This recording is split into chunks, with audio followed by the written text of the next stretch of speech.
The Rangers added 2 big pitchers at the trade deadline, but what does the starting rotation look like in the playoffs? We're breaking down all that and more on this episode of Locked On Rangers. Let's get into it. You are Locked On Rangers, your daily Texas Rangers podcast. Part of the Locked On Podcast Network, your team every day.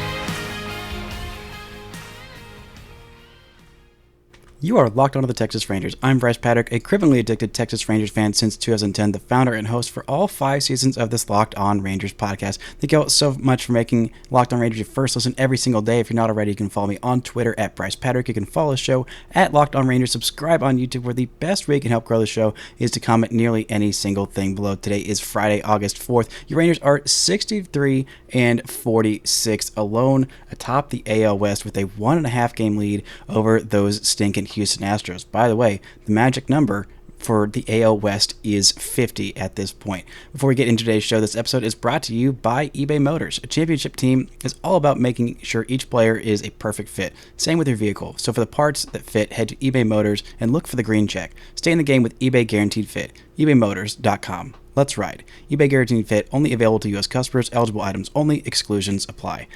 Now, the Rangers took care of business, sweeping the White Sox, and the most important development that I didn't talk about really at all on yesterday's show with Sully was that Corey Seager is back in this lineup. The Rangers need him so incredibly desperately. I mean, the bottom third of this order felt like almost half this lineup had been going through some really prolonged slumps, including Josh Young, Ezekiel Duran, Leo Taveras.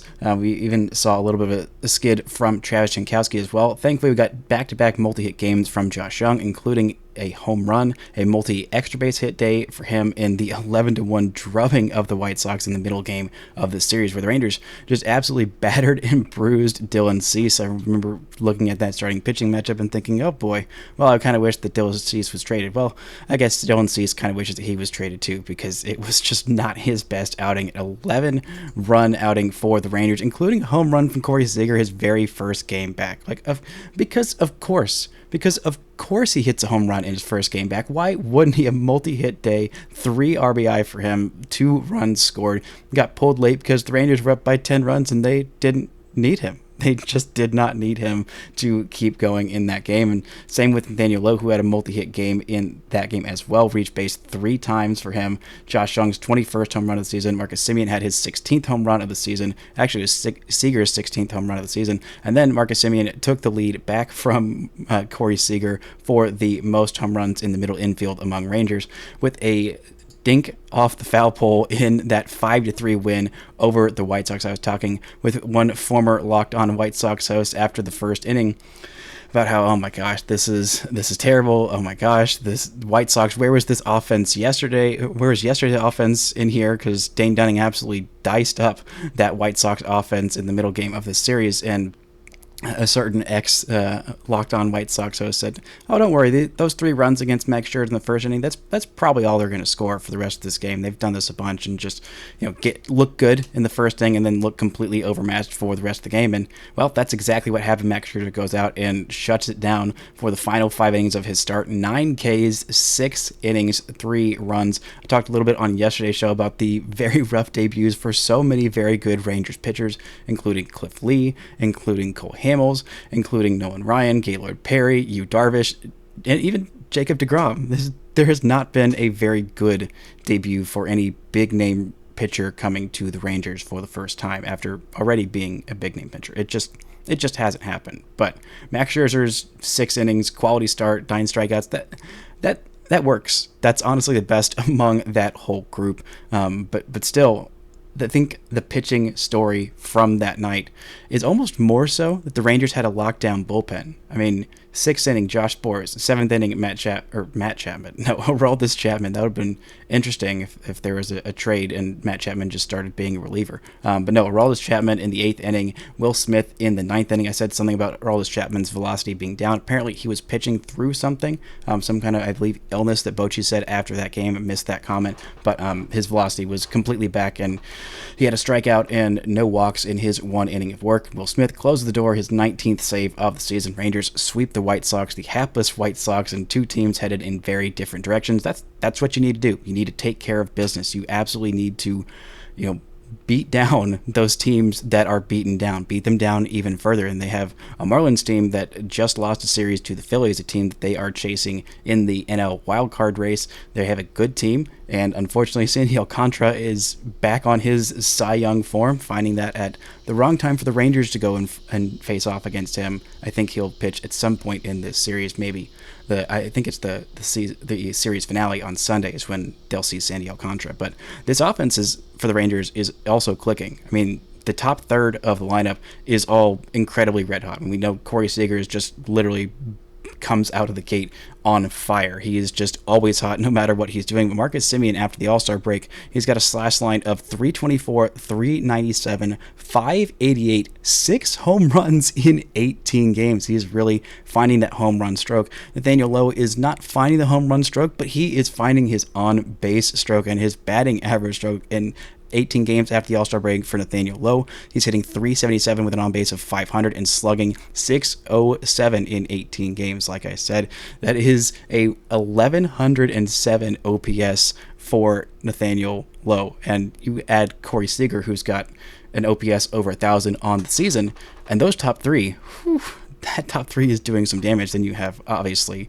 Adolis Garcia. And no matter what the rest of the bottom of the lineup is doing, the bottom half of the lineup, if you've got those three all going at the same time, you're going to score a decent amount of runs. You're not going to get shut out very often down the stretch, no matter who you're facing, even if you are facing off against Sandy Alcantara and what's going to be a very good Marlins pitching staff. But you kind of like to have some contributions from the bottom third or the middle third of your order. And with Jonah Heim on the shelf, the Rangers needed somebody to step up. And so far, that somebody is Mitch Garver. Mitch Garver, as a catcher, is an offensive juggernaut. Mitch Garver, as a DH, has not been so much this year or even throughout his career. He has had some pretty big splits in terms of how good he hits as a catcher. This year, in 17 games as a catcher, he's got a slash line of 327, 393, 727. 6 of his 7 home runs have been as a catcher. And as a DH, he's played 21 games, so 4 more as a DH, 84 plate appearances versus 61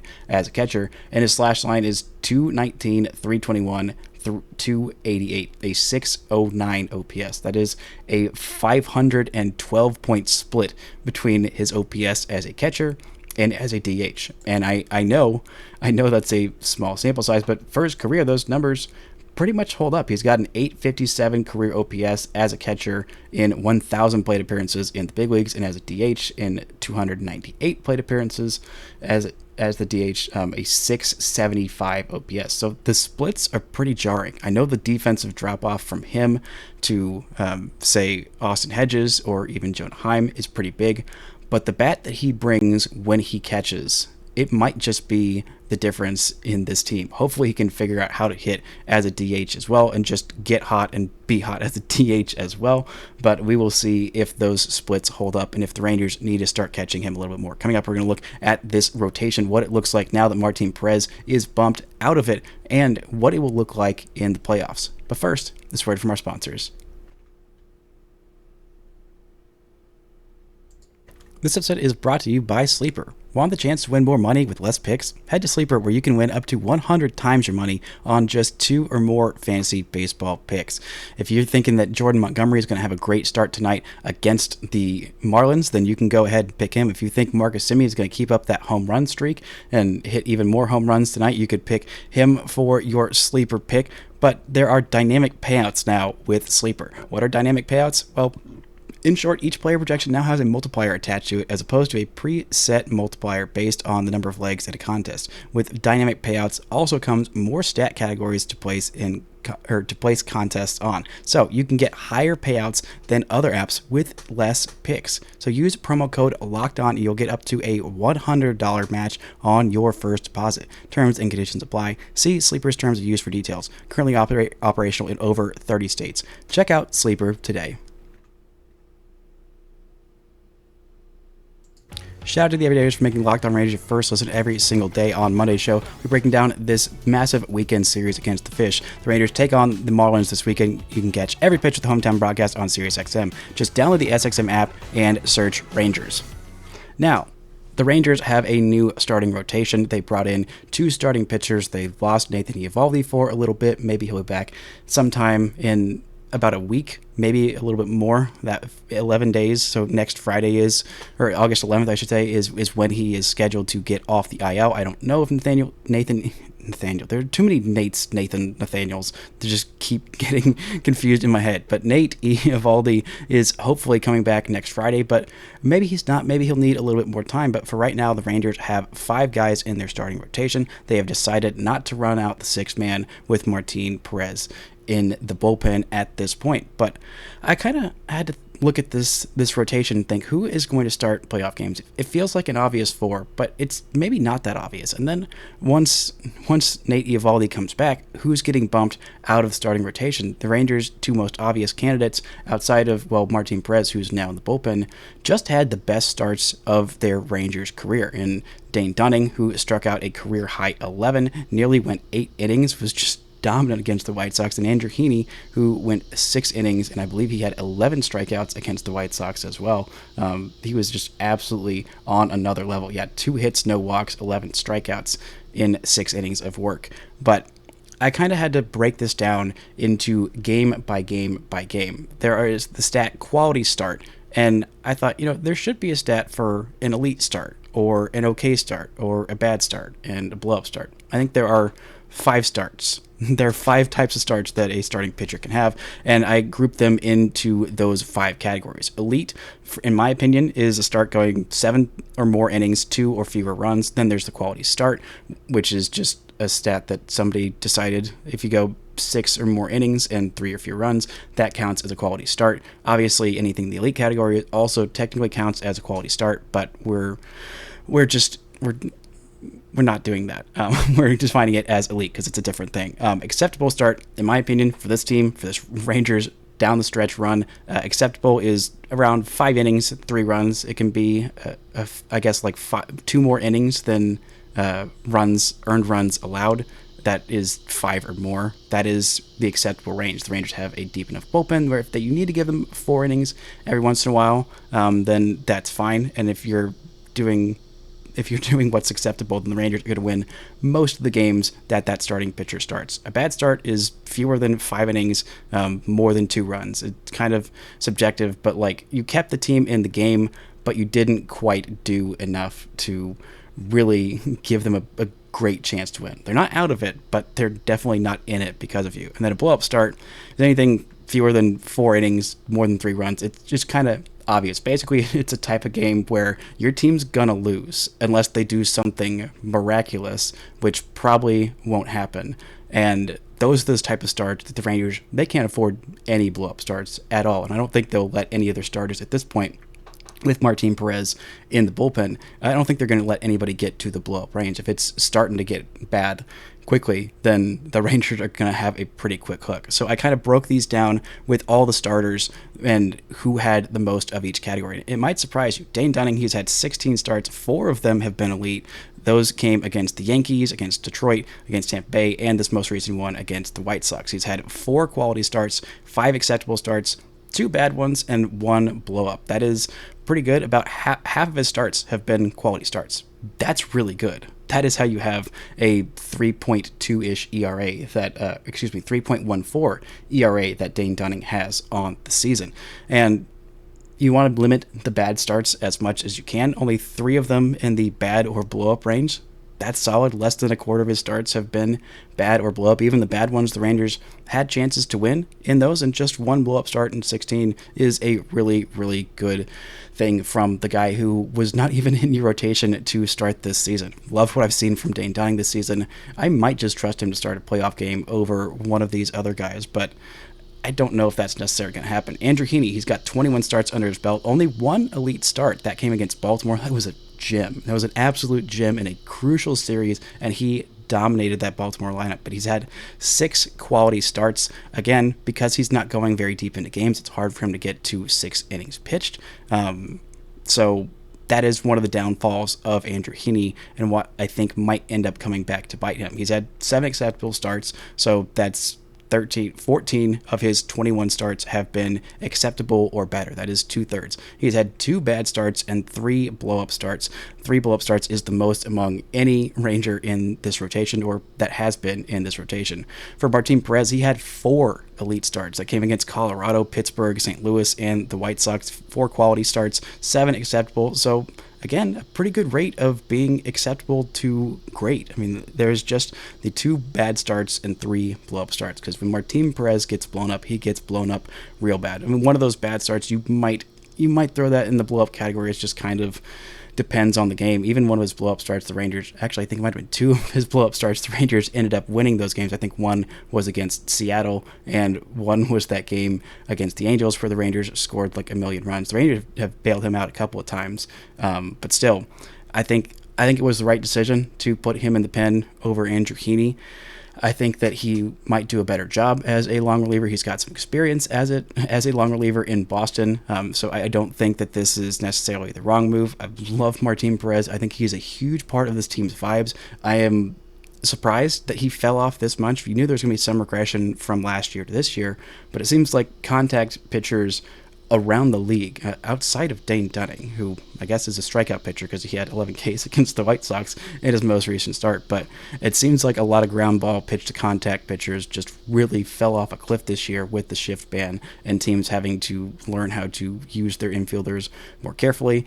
Strikeouts have been more important, and I think that's a big reason as to why the Cardinals are losing a lot of games this year, because most of their starters are pitch to contact guys, and if you have an entire rotation built out of that, it's going to be real tough. Then you have Nathan Eovaldi. He's had 5 elite starts that came against the Yankees, the Angels, Oakland, Pittsburgh, Houston. 5 quality starts, 6 acceptable, 2 bad ones, and 0 blow up. That's what you want from your ace, a guy who never gets blown up, who pitches you into games. Even when he's having bad starts, the Rangers still have a chance to win.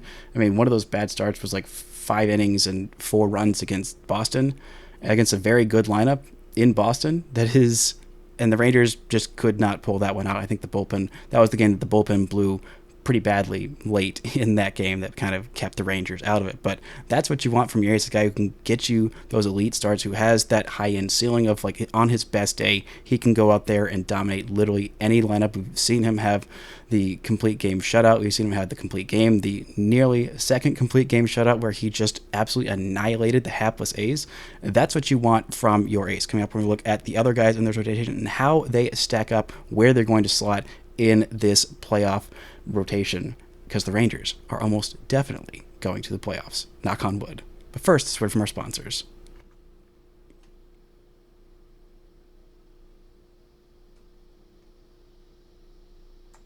Shout out to the everydayers making Locked On Rangers your first listen every single day. Rangers take on the White Sox not the White Sox, they take on the Marlins this weekend. You can catch every pitch with the hometown broadcast on SiriusXM. Just download the SXM app and search Rangers. Now, let's look at the rest of this rotation, because it might surprise you how many of these guys have the highest end ceiling. Jon Gray in 19 starts, he's had 5 elite ones, 3 quality, 5 acceptable, 3 bad, 2 blow up, and 2 incomplete. That's why his numbers aren't quite as great on the season. More than a quarter of his starts have been elite. He has been at least acceptable in 13 of his 19 starts. That's great. And 2 of the other ones, he was cruising for really great ones. He had 4 in the 3rd innings against Tampa Bay before he had to get pulled because he took that 112-mile-an-hour liner off the shin. Then he had that 114-mile-an-hour liner off the arm against Houston. That was his other incomplete. He's only had really 1 blow-up start, a couple of bad ones that he pitched through, but still, we've seen Jon Gray on his day be just as good as anybody, including that complete game, 1-run, 1-0 loss against the Cardinals. That might have been the most maddening loss of the season at this point, when Jon Gray was just on another level and the Rangers offense couldn't do literally anything. They trotted out probably the worst offense they could with the given pieces on the roster at that point. But still, Jon Gray, I think he might be my number 2 in the rotation. Obviously, when Nathan Eovaldi is healthy, and if he is healthy and at his peak, he is going to start game 1 for whatever playoff series the Rangers have. I think I might go with Jon Gray in game 2. Max Scherzer had 5 elite starts this season. One of them came against Houston, one of them against Philadelphia, one against the Nationals, one against Colorado, and I believe there is one more that I'm forgetting. But half his starts have been quality starts, 3 have been acceptable, so 13 out of the 20 starts have been good. He's had 1 sticky stuff incomplete starts. He's had a couple of blow-up starts, which is not something you can usually say for Max Scherzer. That's really not him. That is not what he does. But at Jordan Montgomery, in his 21 starts, he's only had 2 elite ones, but 9 quality starts. I mean, the guy is just business. He will get you that quality start, 6 innings, 3 or fewer runs, keep you in the ball game. And if the Rangers starting pitcher allows 3 runs, they score their average of 5, and then you toss it to the bullpen of Josh Sborz, then Aroldis Chapman, then Will Smith. That's nails. That's a win most every time out, because this team is very, very well built for the playoffs. I still don't know why FanGraphs only has them as an 82% chance to make the playoffs. I mean, it's beyond me. It's beyond me why a lot of odds makers don't think this Rangers team can go super deep into the playoffs, but I think they really can. And the thing about Jordan Montgomery, he's had 5 bad starts, but he's had 0 blow-up starts, not a single one. That is what you're looking for Jordan Montgomery. He's going to go out there every time. He's going to keep you in the game, and he is not going to have any starts where you're just completely out of it. That's what you want. That's why I think there's a lot of value in the Rangers trading for him, and that's why I think the Rangers should think about re-signing him once it comes, or I guess just signing him, because they never signed him in the first place. They should think about signing him when it comes to the offseason. But in terms of how the playoff rotation stacks up, I think at this point I'm going Nathan Eovaldi, Game 1, John Gray, Game 2, Max Scherzer, Game 3, and Jordan Montgomery in Game 4. And if the Rangers want to roll out a 6-man rotation when Nathan Eovaldi comes back down the stretch, I think that's fine. I think that's good. Make sure all of these guys are healthy. Max Scherzer is a little older, and we talked to death about the injury concerns with Andrew Heaney, Nathan Eovaldi, and John Gray in their careers. Montgomery is about as solid as it comes, so I'm not really worried about him wearing down at the end of the season.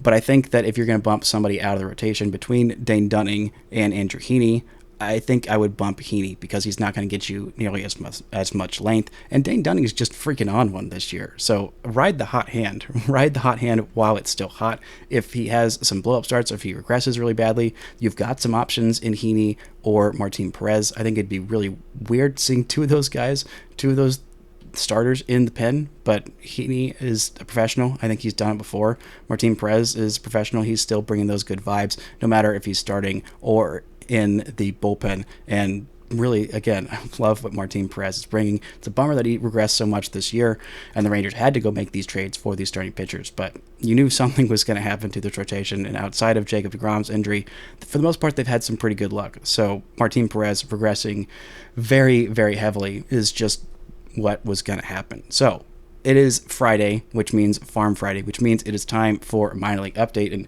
Hickory Crawdads, they are where it's at. There's not been a whole lot of action there since Kumar Rocker went down with injury. There's not been a whole lot of things that you're really keeping up with there, but it's happened.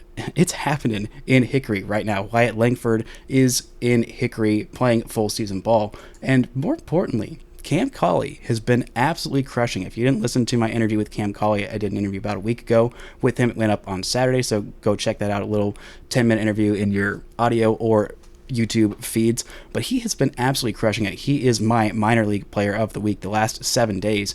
He has played 5 games, 20 plate appearances, 4 doubles, an RBI, 4 stolen bases, 3 walks to 7 strikeouts, hitting .353, 450 on base, and slugging .588. That is an OPS north of 1,000 for a week. A very good week for him. He's already got 3 home runs in Hickory this year. He only had 7 in 66 games for Down East, and he's only played 14 games for Hickory. So he's got a slash line of .308, .339, .577. The dude is just raking in Hickory. That is 56 plate appearances. So not the smallest sample sizes, not the biggest, but still a sizable one. He is crushing it. A smaller kid who's got 3 home runs and 5 doubles in that span. He is listed at 5'10", 170. I think he can add a little bit of weight, but he was the Rangers' 3rd-round pick in 2021 out of Barbers Hill High School in Mont Bellevue, Texas, just outside of Houston, but he grew up a Rangers fan, so you can't help but root for the kid. I'm rooting for him. What a heck of a week for him, and what a heck of a week for, of course, the Rangers' 1st-round pick Wyatt Langford, Langford, who has been absolutely crushing organized baseball since he started there about a week ago. He played 3 games in the Arizona Complex League, and of course he hit his first professional home run and had 3 doubles, so 4 extra base hits in 3 games, and then 2 triples already in 2 games in Hickory. So in 5 games of professional baseball, Wyatt Langford is slashing .364, .417, .818, a .1235 OPS. It's casual. It's totally casual. He's been playing almost exclusively left field and DH. Hasn't played in center field yet, but seeing him hit 2 triples in 2 games, I didn't realize he had that kind of chance. I kind of knew there's some potential for center field for him down the line, and I think that's great. And I was like, kind of thinking, well, the Rangers really have to work on that defense. I don't know if he really has all that speed. He's built like Mike Trout. He's not going to be Mike Trout. Let's not get that twisted. When Mike Trout was his age, he was already the best player in the big leagues. So let's not put that kind of expectation on him. But the raw power is insane. The swing decisions at Florida were fantastic. I mean, he's already got a really good on base and really good average and stinging the absolute crap out of baseballs. I'd love to see him in center field, but I mean, the Rangers have a couple of guys ahead of him in the pecking order in terms of Leo Taveras, who's already doing it at the big league level, and Evan Carter, who could be doing it at the big league level at some point this season, or almost definitely next season, I'm pretty sure, unless something goes really wrong.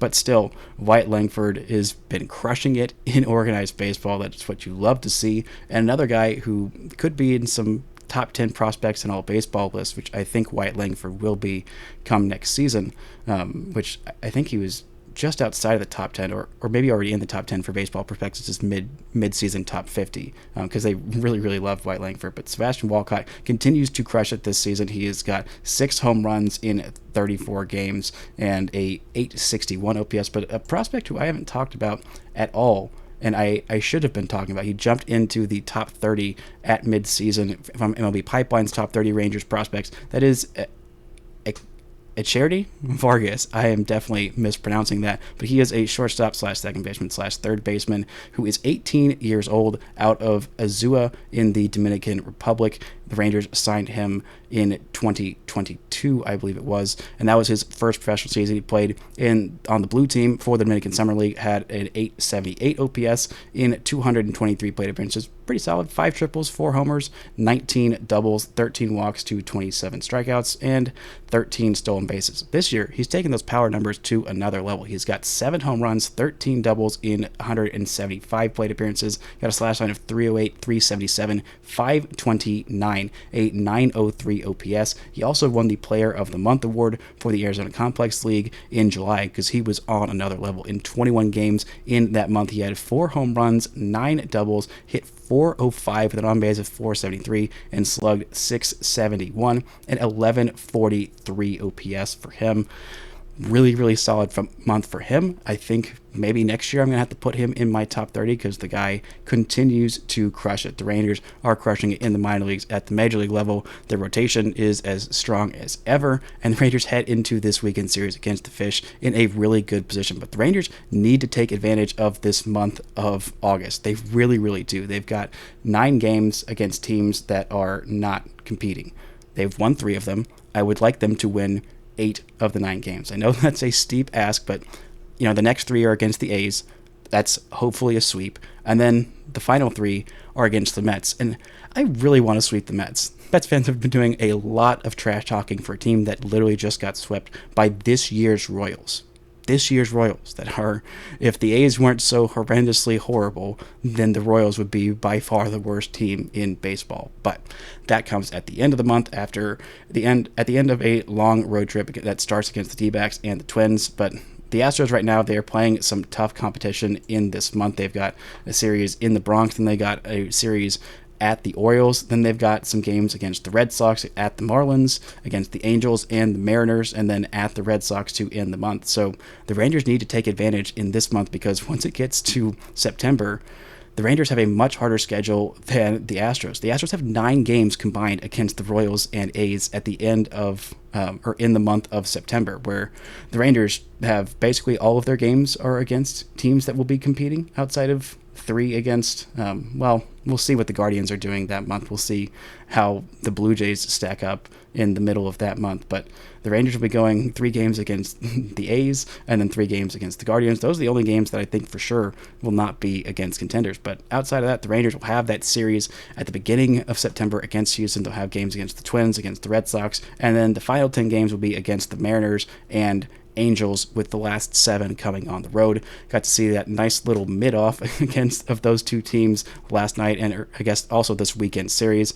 Not really worried about either of those teams. Hopefully both of them will be out of it by the time the Rangers get to them in the final 10 games of the season. But still, take advantage while you've got your easy games. Take advantage of the series against the Fish. And I'm really excited to see Jordan Montgomery's first start as a Texas Ranger. Hopefully extends the winning streak to 4 straight games. And who knows, maybe the Rangers can end up taking all three against the Fishes heading into Oakland on a W6. That would be awesome. And hopefully would build even more room to breathe in the AL West, because the Astros are still breathing down their neck. But right now, this is a first place team, so enjoy the holy heck out of it. That's going to do it for today's show. Thank you all so much for listening and subscribing. The best week in Locked On Rangers history. It's only going to get better from here as we move on to the playoff chase. Thank you all so much for listening and subscribing, and until next time, don't forget to enjoy first place Texas Rangers baseball.